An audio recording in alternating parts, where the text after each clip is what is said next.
Seorang gadis cantik ditemukan di sofa apartemennya di negara Amerika Selatan. Saat ditemukan, kondisi wajahnya sudah sulit untuk dikenali. Alat bukti pembunuhan sudah ditemukan. Sidik jari pun sudah teridentifikasi, yaitu kekasihnya. Namun banyak kejanggalan yang ditemukan dalam kasus ini dan masih menjadi misteri. Apakah betul pembunuhnya itu adalah kekasihnya? Ataukah karena kinerja polisi yang buruk yang telah menggiring opini dan merekayasa barang bukti untuk menyalahkan kekasihnya itu? Bagaimana kisahnya? Tetap di Bed Urban. Halo Pedas, kembali dengan Doni. Sebelum gua lanjut, jangan lupa like and subscribe. Kalau kalian suka, klik juga loncengnya untuk kalian bisa mendapatkan update video cerita horor, misteri, dan konspirasi dunia. Karena dunia selalu punya cerita.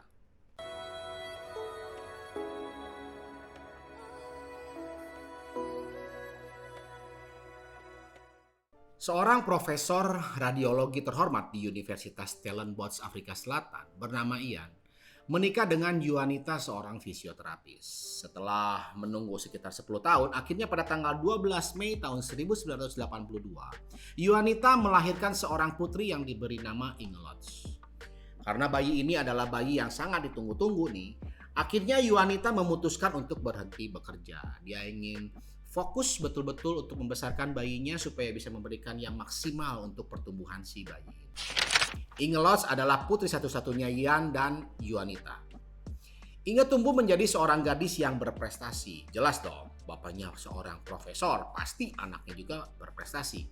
Namun tidak hanya dia berprestasi secara akademik, Inge pun memiliki bakat seni. Dia bisa memainkan piano dan beberapa alat musik lainnya. Dia juga jago bernyanyi.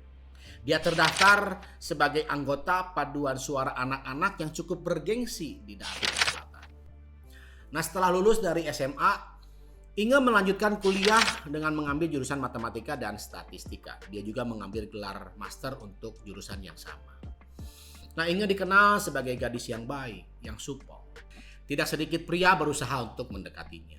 Nah, tahun 2004 nih, diceritakan ada seorang mahasiswa dengan jurusan ilmu aktuaria jatuh cinta kepada Inge.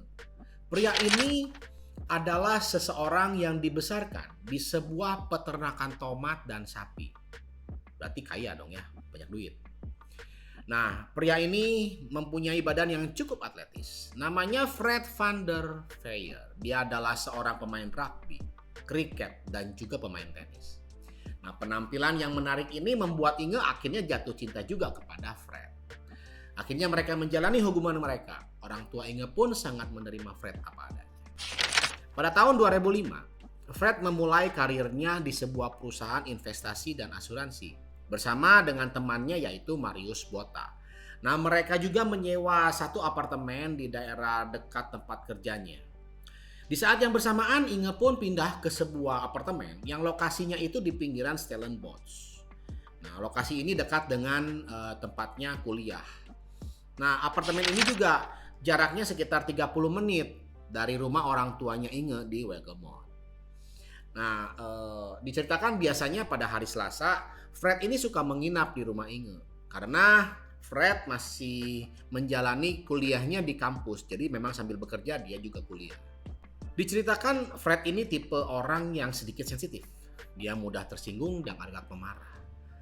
Nah, suatu hari pada tanggal 15 Maret 2005, setelah sebelumnya itu diceritakan bahwa Fred meribut dengan saudaranya. Fred ini menginap di rumahnya di apartemennya Inge. Dia menginap, datang ke apartemennya Inge, dan pada waktu itu Inge sedang mengerjakan tugas kuliahnya. Dan Fred datang masuk ke apartemen dan dia tertidurlah di sofa, membiarkan Inge untuk menyelesaikan tugas kuliahnya. Di pagi harinya, Fred bangun lebih pagi. Dia menyiapkan sarapan untuk Inge. Nah, entah apa penyebabnya, terjadi keributan di antara mereka pada pagi hari itu. Sehingga Fred yang pada saat itu juga buru-buru untuk pergi ke kantor, dia bilang sama Inge, "Gua gak bisa terusin pertengkaran ini karena gua harus kuliah. Tolong lu tulis surat aja untuk menyatakan pernyataanmu buat saya." Dan akhirnya setelah Fred pergi, si Inge ingin menuliskan 2 lembar surat untuk menyatakan bagaimana perasaannya kepada Fred. Mungkin juga dia menuliskan kronologi cerita yang mungkin yang memicu pertengkaran di antara mereka. Nah, jam 10 setelah Inge selesai menulis surat itu, dia pergi ke kampus untuk menyerahkan surat itu kepada Fred, dan Fred juga akhirnya pergi bekerja. Inge melanjutkan untuk kuliah dan mereka berpisah pada waktu itu sekitar jam 10 pagi. Nah, jam 1 siang Inge bertemu dengan seorang sahabatnya bernama Wimpy Bossoff. Nah, pada waktu itu dia mengajak makan siang dan mereka bercerita. Akhirnya Inge pun mengeluarkan unek-uneknya tentang Fred ini. Dia mengatakan pagi harinya dia sedang ribut dengan Fred kepada Wimpy Bossoff ini. Nah, mungkin setelah banyak bercerita, mengeluarkan unek-unek, dan dikatakan bahwa Wimpy ini sempat mendengar bahwa Inge mengatakan kemungkinan Fred akan melamarnya di akhir tahun. Nah, pada waktu itu Wimpy juga mendengar hal itu. Nah, setelah percakapan mereka berakhir, jam 1 siang, Inge kembali ke apartemennya karena ada 2 orang tukang yang akan membenarkan keramik di apartemennya Inge. Nah, Inge sempat terekam oleh CCTV keluar apartemen dan kembali sekitar pukul 3:30 sore. Sepulangnya Fred dari tempat kerja sekitar pukul 6 sore, Fred mencoba untuk menghubungi Inge. Namun Inge tidak menjawab, tidak membalas teleponnya Fred. Pada waktu itu Fred masih mengira, oh ya, mungkin dia masih marah dengan kejadian yang tadi pagi. Akhirnya Fred membiarkan Inge dan tidak menelponnya lagi. Tapi sampai larut malam sekitar pukul 9:30-an, Fred mencoba lagi untuk menghubungi Inge. Tapi kali ini Inge sama sekali tidak menjawab. Fred sudah mulai curiga. Biasanya Inge tidak seperti ini. Walaupun mereka ribut, pasti dalam 1-2 jam dia akan mengangkat telepon atau dia pasti akan telepon balik kepada Fred. Namun kali ini berbeda. Inge sama sekali tidak menjawab, sama sekali tidak mengirimkan pesan kepada Fred. Yang akhirnya membuat Fred mencoba menghubungi Juanita, mamanya Inge, menanyakan kabar tentang Inge.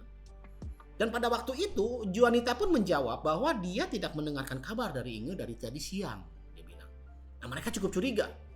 Akhirnya setelah berbincang Fred dengan Marius Bota, tekan sekamarnya ini, mereka memutuskan untuk meminta tolong kepada temannya yang tinggal lebih dekat dengan Inge, yaitu Christo Pretorius. Nah, pada waktu itu Christo akhirnya mencoba menghubungi Inge dan datang ke apartemennya Inge. Saat dia datang ke apartemen Inge, pintu apartemen Inge tidak terkunci.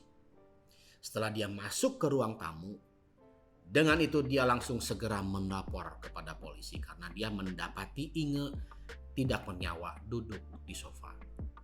Polisi datang melakukan olah TKP. Posisi Inge pada waktu itu sedang bersantai menonton dengan majalah di tangan kanannya dan remote TV di tangan kirinya. Barang-barang berharga, laptop, kunci mobil, dan mungkin barang perhiasan lainnya masih berada dalam posisinya.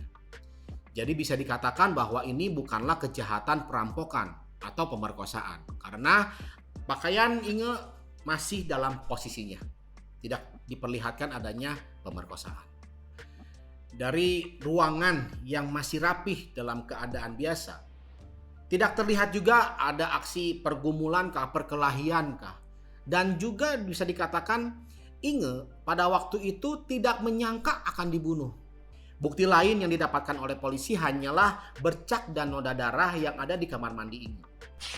Diperkirakan pelaku sempat membersihkan diri dulu sebelum akhirnya meninggalkan lokasi. Nah, tim forensik memperkirakan Inge dibunuh sekitar pukul 3-5 sore. Dari hasil otopsi, Inge dibunuh oleh sebuah benda tumpul yang mirip dengan palu. Kondisi tengkorak Inge itu hancur dengan beberapa luka tusukan. Ditemukan sekitar 47 luka di tubuh Inge, termasuk luka di leher dan di dadanya yang membuat Inge meninggal. Kejadian ini cukup menggemparkan masyarakat setempat. Polisi cukup mendapat tekanan dalam hal ini. Polisi diminta segera menuntut tuntas dan mencari siapa pelaku pembunuhnya ini. Nah, selang 2 minggu setelah kejadian itu dan setelah pemakaman Inge dilakukan, ada seorang Warner Carolus, pemuda, datang ke kantor polisi, menyerahkan diri dan mengaku bahwa dialah pembunuh Inge. Warner ini adalah seorang residivis untuk beberapa kasus kriminal dan dia juga adalah seorang narkoba. Namun entah kenapa setelah dia mengaku membunuh, beberapa waktu kemudian dia mencabut pernyataannya bahwa bukan dialah yang membunuh. Karena juga polisi pada waktu itu sudah mengantongi bukti yang cukup kuat dan mengetahui siapa pelaku sebenarnya. Akhirnya Warner pun dibebaskan. Nah, polisi mengarahkan perhatiannya kepada Fred.